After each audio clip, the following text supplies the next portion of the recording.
مولاي صل وسلم دائما أبدا على حبيبك خير الخلق كلهم. بسم الله الرحمن الرحيم. نحمده ونصلي على رسوله الكريم. أما بعد فأعوذ بالله من الشيطان الرجيم. بسم الله الرحمن الرحيم.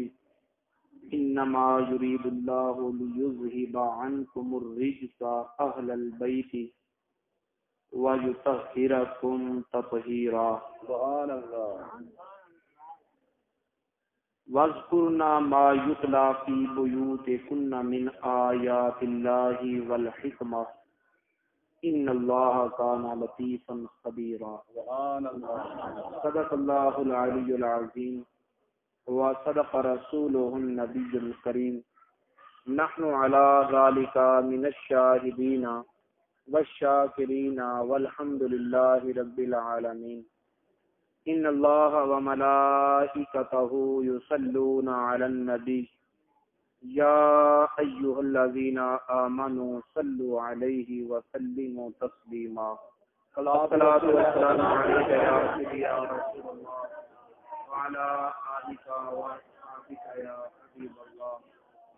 الصلاۃ والسلام علیک یا سیدی یا رسول اللہ وعلى آلك وأصحابك يا رحمة للعالمين. اللهم صل وسلم وبارك على سيدنا ومولانا محمد كريم الآباء والأمهات وعلى آله وأصحابه وأولياء أمته وعلماء ملته وأمته أجمعين عدد کرمک یا کریم یا کریم یا کریم یا کریم. تیری نسل پاک میں ہے بچہ بچہ نور کا. تیری نسل پاک میں ہے بچہ بچہ نور کا. تو ہے عین نور تیرا سب گھرانہ نور کا. حاضرین و سامعین، بالخصوص الحافظ القاری حضرت علامہ مولانا محمد محسن صاحب اور دیگر اہل محبت ارباب علم و دانش، آج کا یہ باوقار اجتماع فضائل سیدہ خاتون جنت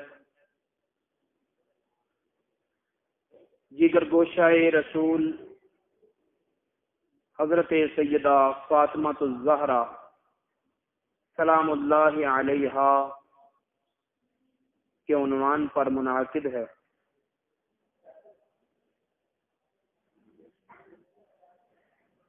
اس موضوع پر روشنی حاصل کرنے کے لیے میں نے قرآن پاک 22واں پارہ سورہ احزاب کی آیت نمبر 33 کا کچھ حصہ اور آیت نمبر 34 کو تلاوت کرنے کا شرف حاصل کیا. اللہ رب العزت ارشاد فرماتا ہے انما یرید اللہ لیذہب عنکم الرجس اہل البیت. اے نبی کے گھر والو، اللہ تعالی تم سے نجاسوں اور پلیتیوں کو دور کرنا چاہتا ہے. وَيُطَهِّرَكُمْ تَطْهِيرًا، اور اللہ رب العزت چاہتا ہے کہ وہ تمہیں خوب صاف ستھرا کر دے، تمہیں اتنا پاکیزہ کر دے کہ اگر کائنات میں کسی کو پاکیزگی کی ضرورت پیش آئے تو وہ تمہاری دہلیز پر پاکیزگیوں کا منگتا اور خوالی بن کر آئے. حاضرین محترم، حقیقت واقعیہ کچھ اس طرح ہے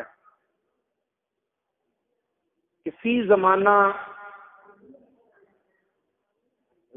جو میری نگاہ کم بین دیکھ رہی ہے، قرآن پاک اور احادیث مبارکہ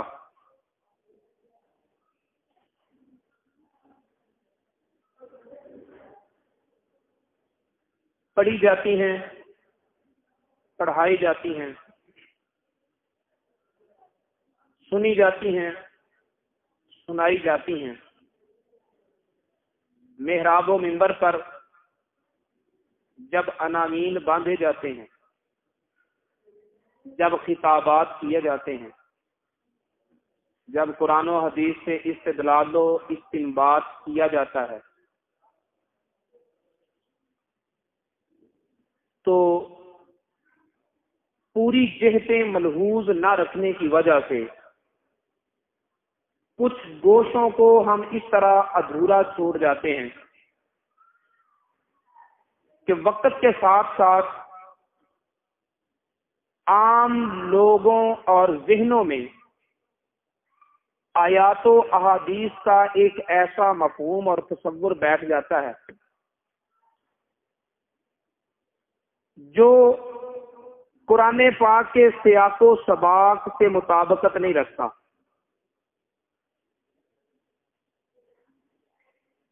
اگرچہ استدلال تو اس سے ٹھیک ہو رہا ہوتا ہے،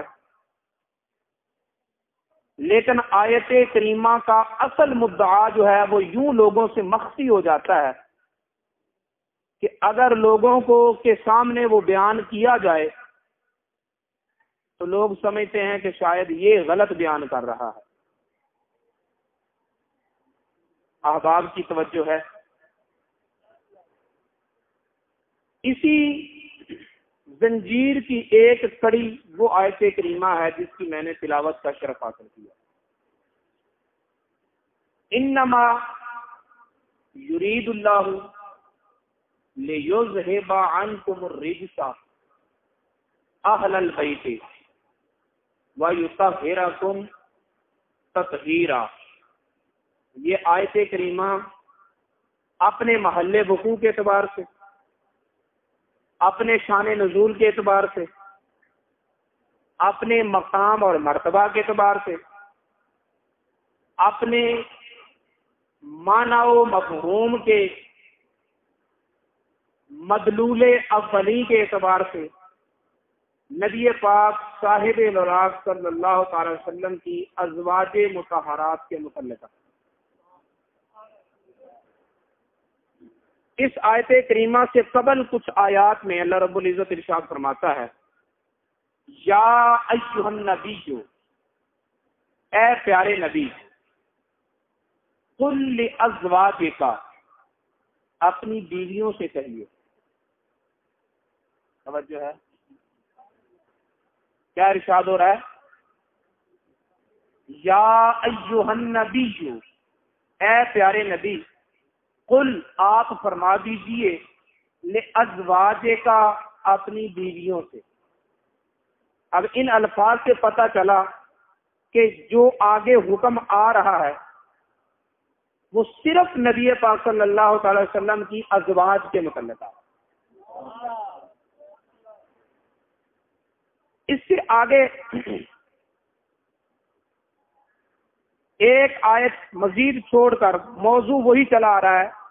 وقت کی قلت کے پیش نظر میں تمام آیات کو تفصیلاً بیان نہیں کر سکتا، لیکن سیاق و سباق آپ کے سامنے رکھنا چاہتا ہوں۔ اللہ رب العزت ارشاد فرماتا ہے، یا نساء النبی من یأتی منکن بفاحشہ، اے نبی کی بیویوں۔ کیا خطاب ہو رہا ہے؟ اے نبی کی بیویوں، اگر تم میں سے کسی نے غلطی کی تو جتنی سزا عام عورتوں کو دی جاتی ہے اس سے 2 گنا زیادہ سزا تمہیں دی جائے گی۔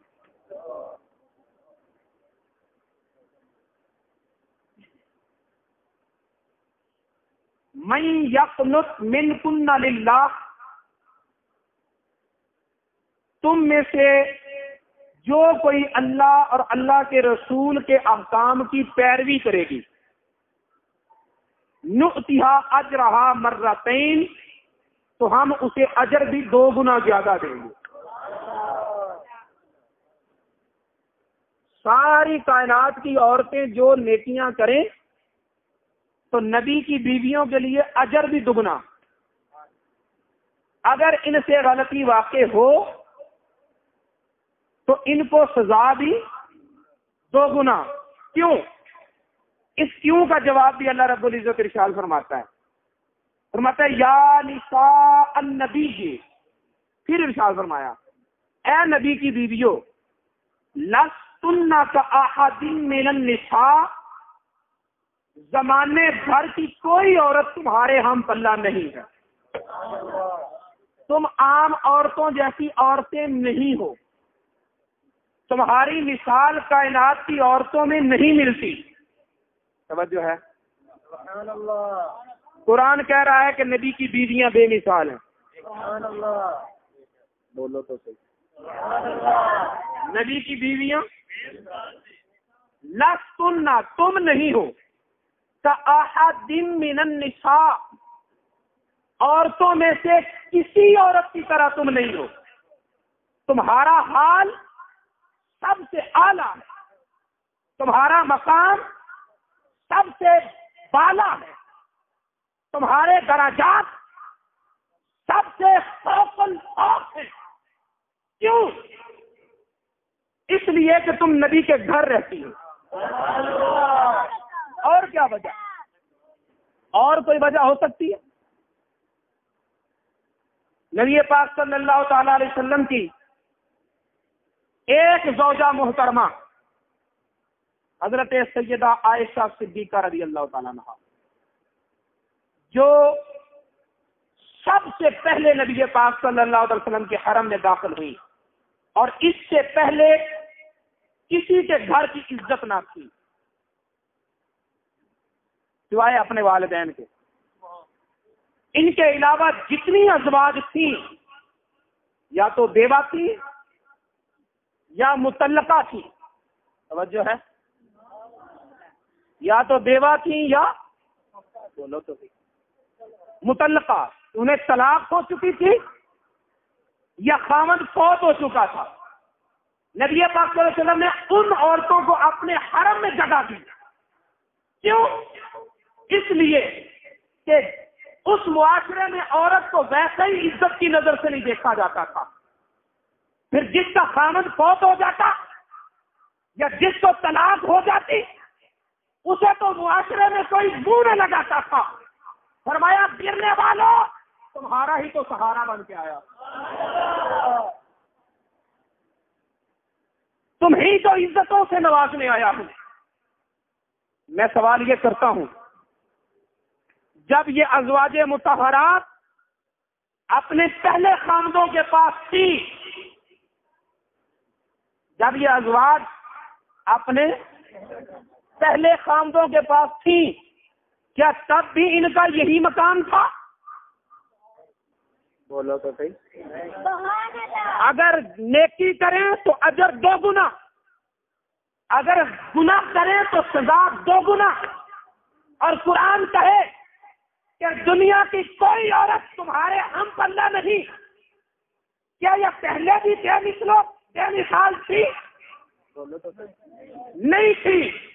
جب نبی کے حرم میں آئی، نبی کے گھر میں آئی، نبی کی خدمت میں آئی، تو قرآن کہتا ہے یا نساء نبی یا سنت احد من النساء، اور نبی کی عورتوں تمہارے جیسی زمانے میں کوئی عورت نہیں۔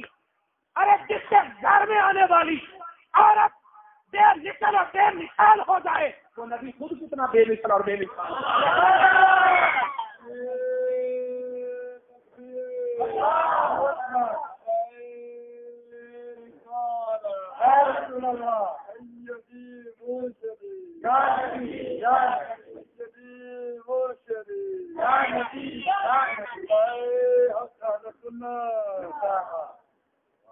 اور آیت کریمہ کا آغاز ہو رہا ہے، فرمایا وقرن فی بیوتکن، اپنے گھروں میں رہو۔ نبی کی بیویوں کو کہہ رہا ہے، اللہ رب العزت فرما رہا ہے اپنے گھروں میں رہو۔ نبی پاک صلی اللہ تعالی وسلم کا تخت خلافت ہو، غلام آ کر مسند خلافت پہ بیٹھے، اور نبی کی اپنی بیویوں کو حکم ہو کہ تم اپنے گھروں میں رہو،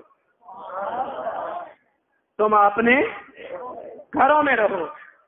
اگر نبی پاک صلی اللہ علیہ وسلم کے اپنے تخت خلافت پر، اپنے مسند نبوت کے بعد جو مسند خلافت پر غلام آئے، بیویاں نہ آئیں، کہ یہ گھر کی عزت ہے، مردوں کے شانہ بشانہ عورت کی عزت نہیں تذلیل ہے، جب نبی کی بیویوں کے لیے یہ حکم ہے تو کائنات کی اور عورت کون سی ہو سکتی ہے جسے یہ اجازت مل جائے کہ مردوں کے شانہ بشانہ سیاست میں آئے، الیکشن لڑے، تصویریں چھپوائے، جگہ جگہ پر لگوائے، اپنے اور بیگانے دیکھیں اور سمجھے کہ اب مجھے عزت ملی ہے، تو یہ این خیال استو محال استو جنون، پاگل پن کی کوئی بدترین قسم تو ہو سکتی ہے، لیکن عورت کے لیے یہ عزت نہیں۔ گھروں میں رہو، ولا تبرجن تبرج الجاہلیت الاولی، اور پہلے زمانہ جاہلیت کی طرح بے پردہ نہ پھرو۔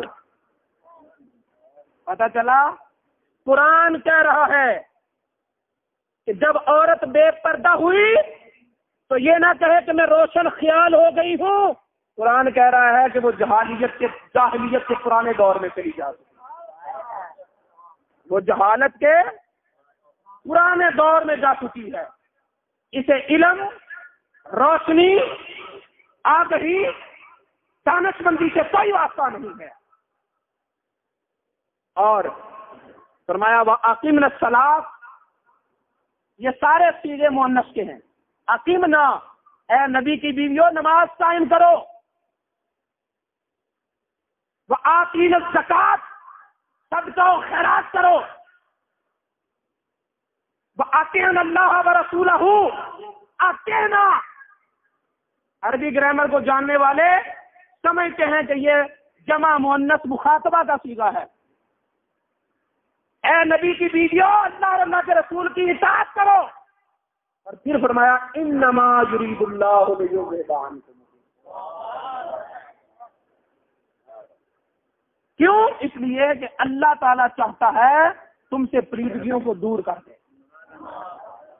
وَیُطَہِّرَکُمْ تَطْہِیرًا، اور تمہیں صاف ستھرا کر دے، اور پھر فرمایا وَاذْکُرْنَا مَا یُتْلَىٰ فِی بُیُوتِکُنَّ مِنْ آیَاتِ اللَّهِ وَالْحِکْمَةِ، اے نبی کی بیویوں قرآن کی جو آیتیں تمہارے گھر سے تلاوت کی جائیں اور ساری کائنات تک پہنچے، تم بھی اس قرآن کی تلاوت کیا کرو، تم بھی اس قرآن کی تلاوت کیا کرو۔ ان اللہ کان لطیفا خبیرا، بے شک اللہ رب العزت لطیف و خبیر ہے۔ پتہ چلا کہ اس آیت کریمہ کے ماقبل حصہ میں بھی ازواج نبی کا ذکر، بعد میں بھی آیت میں ازواج رسول کا ذکر، درمیان والا حصہ ماننا پڑے گا کہ اس آیت کا حصے کا نزول بھی ازواج مطہرات کے متعلق ہوا۔ اللہ تعالیٰ فرماتا ہے نبی کی بیویوں، خدا چاہتا ہے کہ ہر طرح کی گندگی تم سے دور کرے اور تمہیں خوب پاک صاف کر دے، خوب پاک۔ پھر ہوا کیا؟ نبی پاک صلی اللہ تعالی وسلم نے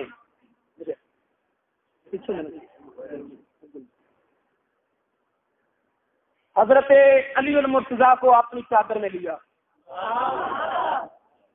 حضرت فاطمہ الزہرا کو اپنی چادر میں لیا، امام حسن کو اپنی چادر میں لیا، امام حسین کو چادر میں لیا، اللہ رب العزت کی طرف ہاتھ اٹھائے اور فرمایا اللہم ہؤلاء من اہل بیتی، اے میرے مولا کریم اہل بیت تو ازواج ہیں جو شرف، پاکیزگی کا جو معیار، طہارتوں کا جو مرتبہ تو نے میرے حرم میں میری ازواج کو بخشا ہے، پاکیزگیوں کا وہی معیار میرے علی کو بھی دے دے، میری فاطمہ کو بھی دے دے، میرے حسن کو بھی دے دے، میرے حسین کو بھی دے دے، سبحان اللہ، میرے بولو تو صحیح۔ ازواج مطہرات کے متعلق آیت کریمہ نازل ہوئی، اور یہ تو میرے نبی کا اختیار ہے نا، سبحان اللہ، جسے چاہے اہل بیت میں داخل فرما دے، جسے چاہے اہل بیت میں داخل فرما دے، یہ تو میرے نبی کا اختیار ہے نا۔ مرد کے لیے انگوٹھی، سونے کی انگوٹھی بھی حرام، سونے کے علاوہ چاندی کے علاوہ ہر دھات حرام، ایسے ہی ہے، لیکن سوراخا کو کنگن کس طرح کے پہنا دے۔ عمر فاروق شریعت کی حدوں کا پہرے دار، جس کے دور خلافت میں انسان کوئی وحشی جانور بھی کسی کو بغیر اجازت کے شکار نہ کرے، سبحان اللہ، عدل و انصاف کا وہ معیار۔ تو انہیں نہیں پتا کہ مرد کے لیے سونا حرام ہے، پتا ہے نا، پھر کیوں کہہ رہے ہیں سراقہ بن مالک ادھر آؤ میں اپنے ہاتھوں سے تجھے سونے کے کنگن پہنا۔ سب کے لیے حرام، لیکن جسے نبی نے اجازت دے دی اس کے لیے حلال۔ توجہ ہے تو بولو سبحان اللہ، تو اہل بیت ازواج مطہرات، میرے نبی نے عرض کی مولا میرے حسن کو بھی داخل فرما، میرے حسین کو بھی داخل فرما، میری فاطمہ کو بھی داخل فرما، میرے علی کو بھی داخل فرما۔ تو یہ بھی اہل بیت ہو گئے، یہ بھی اہل بیت اطہار ہو گئے جن کو اللہ نے پاک کیا ہے۔ پھر یہ قرآن کے ساتھ ناانصافی نہیں کہ حضرت علی المرتضیٰ، فاطمہ الزہرا، امام حسن و حسین، انہیں تو اہل بیت کہا جائے، اور جن کے ہاتھ میں قرآن نے آیت نازل کی ہے انہیں اہل بیت سے نکال دیا جائے۔ یہ بے وفائی نہیں قرآن سے؟ اور ایک عظمت فاطمہ الزہرا تو یہیں سے ثابت ہو گئی کہ میرے اللہ نے میرے نبی کے کہنے پر فاطمہ الزہرا کو وہ پاکیزگی عطا فرمائی کہ قیامت کے دن تک قرآن کا قاری جب تک پڑھتا رہے گا یطہرکم تطہیرا، فاطمہ الزہرا کی طہارتوں اور عظمتوں کا ذکر کرتا ہے۔ سبحان اللہ، اللہ اکبر، یا رسول اللہ، یا موسیٰ، انجمن طلباء اسلام کے نوجوانوں، قرآن و حدیث کی حدود کے پہرے داروں، احکام خدا و رسول کے نوکری دینے والے نوجوانوں، عظمت سیدات فاطمہ النساء کا ایک پہلو یہ بھی ہے کہ مباہلہ کا دن ہے، آگے آگے نبی مصطفیٰ صلی اللہ علیہ وسلم جا رہے ہیں، پیچھے حکم ہے کہ فاطمہ الزہرا تم میرے پیچھے آؤ، علی تم فاطمہ کے پیچھے آؤ، علی تم فاطمہ کے پیچھے آؤ۔ حسن و حسین کو دائیں بائیں کر دیا تاکہ سامنے والے کی نظر پڑے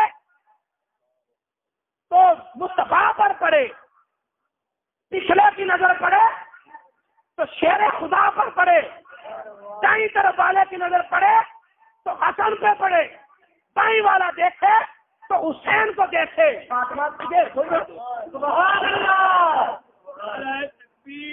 اللہ اکبر،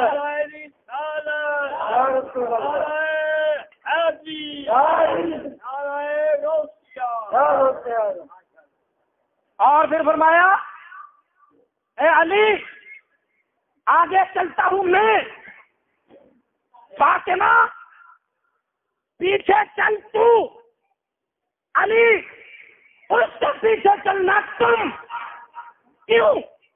میں قدم رکھوں گا، جب اٹھاؤں تو فاطمہ اس پر قدم تو رکھنا، علی جب فاطمہ قدم اٹھائے تو اس پر قدم تو رکھ دینا، اوپر سے آسمان دیکھے تو علی کا قدم نظر آئے، نیچے سے زمین دیکھے تو نبی کا قدم نظر آئے۔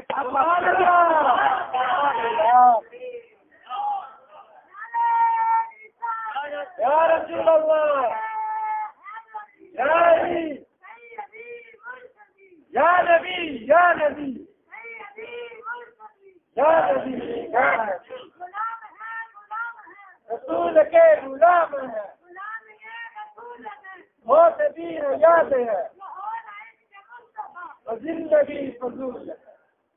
نبی پاک صلی اللہ تعالی علیہ وسلم کی شہزادی آئیں، بیٹی ہے نا، ملنے کے لیے آئیں تو اللہ کا محبوب عرش کا دولہا مسند نشین عرش اعظم کھڑا ہو کر استقبال کرتا، سبحان اللہ، اپنی جگہ پہ بٹھائے، اور جب نبی پاک صلی اللہ علیہ وسلم تشریف لے جائیں تو سیدہ فاطمہ الزہرا کھڑی ہو کر استقبال کریں۔ باپ نے بتا دیا لوگوں بیٹیوں سے پیار کیسے کرنا ہے، بیٹی نے بتا دیا کائنات کی لڑکیوں سن لو، میرے کردار سے دیکھ لو کہ اپنے باپ کی تعظیم کیسے کرنا ہے۔ سبحان اللہ، باپ نے بتا دیا بیٹی سے پیار کیسے کرنا ہے، اور بیٹی نے بتا دیا کہ باپ کی تعظیم کیسے کرنی ہے۔ نبی پاک صلی اللہ علیہ وسلم تشریف لے گئے اپنی بیٹی کے ہاں، شیر خدا گھر نہیں ہے، سبحان اللہ، علی المرتضی گھر نہیں ہے، فرمایا بیٹی میرے چچا کا بیٹا کہاں ہے؟ سبحان اللہ، میرا چچا کا بیٹا، میرا بھائی علی کہاں ہے؟ چچے کا بیٹا بھائی علی کہاں ہے؟ فرمایا ابا جان گھر کے کسی معاملے پر شکر رنجی ہو گئی، گھر کے کسی معاملے پر شکر رنجی ہو گئی، وہ چلے گئے، گھر سے نکل گئے۔ بولو تو صحیح، اہل بیت کا ذکر سننے والوں، اہل بیت سے کچھ سیکھ بھی لو۔ اگر تم اہل بیت سے ان کے کردار کو مشعل راہ بناؤ، ہو نہیں سکتا کہ تمہاری زندگی میں کسی طرف سے کوئی پریشانی آ جائے۔ سبحان اللہ، گھر میں ناچاکی ہوئی، کچھ شکر رنجی ہوئی، کوئی تلخ کلامی ہوئی، یہ نہیں کہا اٹھا بستر تو چل،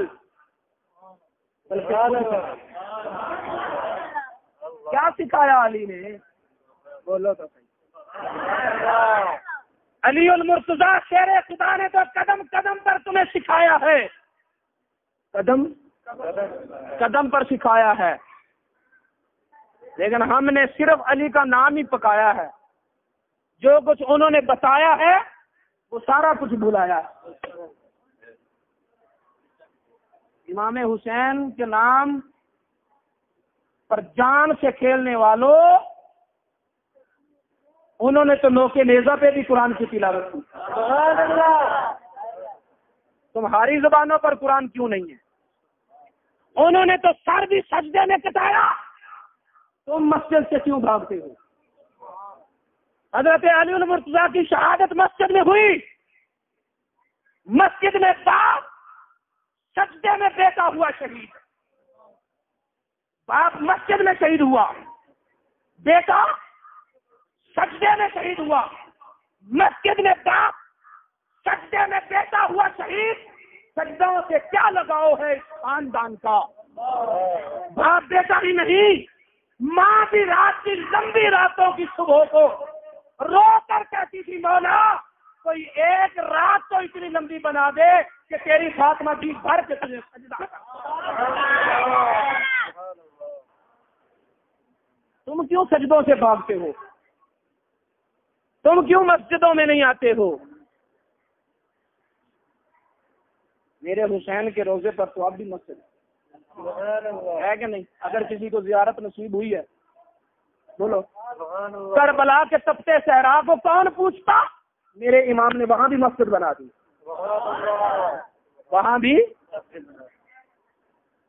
تمہاری نظروں سے پی کر ہوا ہوں مست میں جب سے، جہاں رکھتا ہوں پاؤں وہی کھلتا ہے میدان۔ شکر رنجی ہو گئی، یہ نہیں کہا تو چل، بلکہ عقل مندی سے کام لیا اور خود گھر سے نکلائے۔ میرا بھی مزاج ٹھنڈا ہو جائے گا، ان کا بھی مزاج ٹھنڈا ہو جائے گا، آخر چلانا تو گھر ہم نے ہی ہے۔ غصے میں کیا بیٹھا ہوں جی؟ طلاق غصے میں دی ہے، یہ شاباش کے طور پر ہنسی خوشی میں دی جاتی ہے۔ اگر مولا علی کا کردار اپناؤ تو طلاقیں ہونا بند ہو جائیں۔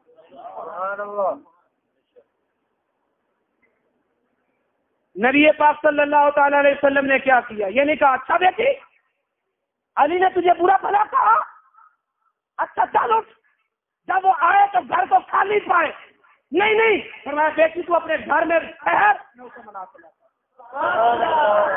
پتا چلا اگر ایسے معاملات ہو جائیں تو ماں باپ کو یہ کردار ادا کرنا چاہیے جو مدینے کے چاند نے کیا ہے۔ بیٹی ٹھہرو، بلایا، علی کو تلاش کرو، کہاں ہے؟ سجدے میں۔ قربان جاؤں مولا علی کی شان پر، پورے مدینے میں تلاش کیا، علی ملا تو مسجد نبوی سے۔ کہاں سے ملے؟ بولو تو صحیح بات۔ یہ ہے علی کی محبت۔ اگر گھر سے نکلے ہیں تو مسجد میں آئے ہیں، گھر سے نکلے ہیں تو اچھا ایک بات اور کر دو پھر بات کو ختم کرتے۔ مسجد نبوی کا کچھ محلے وقوع ایسا تھا کہ کچھ صحابہ کرام کے دروازے مسجد میں کھلتے تھے۔ جگہ ہی ایسی تھی کہ صحابہ کرام کے دروازے اس جگہ پہ کھلتے تھے، پھر اس کو مسجد میں بنا دیا گیا۔ تو نبی پاک صلی اللہ علیہ وسلم نے ارشاد فرمایا جتنے یہ دروازے مسجد میں کھل رہے ہیں نا، اپنا دروازہ بند کرو اور گھر کی دوسری طرف سے دروازہ بناؤ۔ ایسے ہوا، علی کو فرمایا علی تو نے نہیں دروازہ بنایا۔ سبحان اللہ۔ حضرت ابوبکر صدیق کو فرمایا ابوبکر صدیق تو میں نے بھی دروازہ بند۔ آج بھی مسجد نبوی میں جاؤ تو باب السلام سے جب داخل ہوتے ہیں نا، اس کی بائیں طرف ایک دروازہ چھوڑ کے دوسرا اندرلی طرف لکھا ہوا ہے مسجد نبوی میں، ہی خوفا تو ابھی بکر، یہ وہ جگہ ہے جہاں حضرت ابوبکر صدیق کا گھر کا دروازہ کھلتا ہے۔ آج بھی وہاں لکھا ہوا ہے۔ کیوں؟ صحابہ کرام دروازے بند کر لو، علی تو نے نہیں بند کر۔ موضوع علی المرتضیٰ ہے، اس لیے علی المرتضیٰ کا نام لے رہا ہوں، ورنہ حضرت ابوبکر صدیق کے لیے بھی حکم یہی تھا۔ کیوں؟ اس لیے کہ جب تم گھروں سے نکلتے ہو کبھی وہ حالت بھی ہوتی ہے کہ غسل فرض ہوتا ہے، ایسی حالت میں مسجد میں نہیں آنا چاہے، دروازے بند کر لو، دوسری طرف سے نکال لو تاکہ جب مسجد میں آؤ تو پاک حالت میں آؤ۔ علی تو نہ دروازہ بند کر، کیوں؟ اس لیے کہ علی تو جس حال میں بھی ہو تو پاک ہی۔ تو نہ دروازہ بند کر کیونکہ تو جس حال میں بھی ہو تو پاک ہے۔ یطہرکم تطہیرا، تمہیں خدا نے پاک کر دیا، وہاں پانی کی کیا مجال۔ اب نبی پاک صلی اللہ علیہ وسلم مسجد نبوی میں آئے، علی المرتضیٰ لیٹے ہوئے ہیں، سوئے ہوئے ہیں اور دامن پر خاک لگی ہوئی ہے، مسجد نبوی کی مٹی لگی ہوئی ہے۔ مسجد میں قم یا ابا تراب، مٹی والے اٹھو، مٹی والے بولو تو صحیح، ایک مرتبہ بول دو، یہ میری آخری بات ہے۔ سبحان اللہ۔ مٹی والے اٹھو۔ اب اگر حالات کو دیکھیں، اگر حالات کو دیکھیں تو اس کا ایک مطلب پتہ کیا نکلتا ہے؟ علی میری فاطمہ سے منہ موڑو گے تو مٹی والے ہو۔ بول لو تو تنبیہ تھی نا، میری فاطمہ کو ناراض کر کے آئے ہو، میری فاطمہ کو ناراض کرنے والے دیکھنا پھر مٹی قیمت پڑے گی۔ اور ایک بشارت بھی ہے کہ علی آپ بھی راضی نہیں ہوتے ہو، ہم نے پوری روئے زمین کی ولایت تجھے دے دی۔ تم یا ابا تراب، ابو تراب کے لفظ میں دونوں معنی ہیں، تنذیر بھی ہے تبشیر بھی ہے۔ میرے نبی نے علی کو ڈرا بھی دیا سمجھا بھی دیا، اس کے بعد مولا علی کبھی ناراض نہیں ہوئے، کیونکہ پتا چلا کہ جتنی عزت ہے وہ اسی در سے ملی ہے، جتنا وقار ہے وہ اسی گھر سے ملا ہے۔ تو اللہ رب العزت کی بارگاہ میں دعا ہے کہ ہمیں اہل بیت اطہار، صحابہ اکرام، ازواج مطہرات سب کی خدمت کی توفیق عطا فرمائے۔ وما علینا الا البلاغ۔ مولاي صل وسلم دائما أبدا على حبيبك خير الخلق كلهم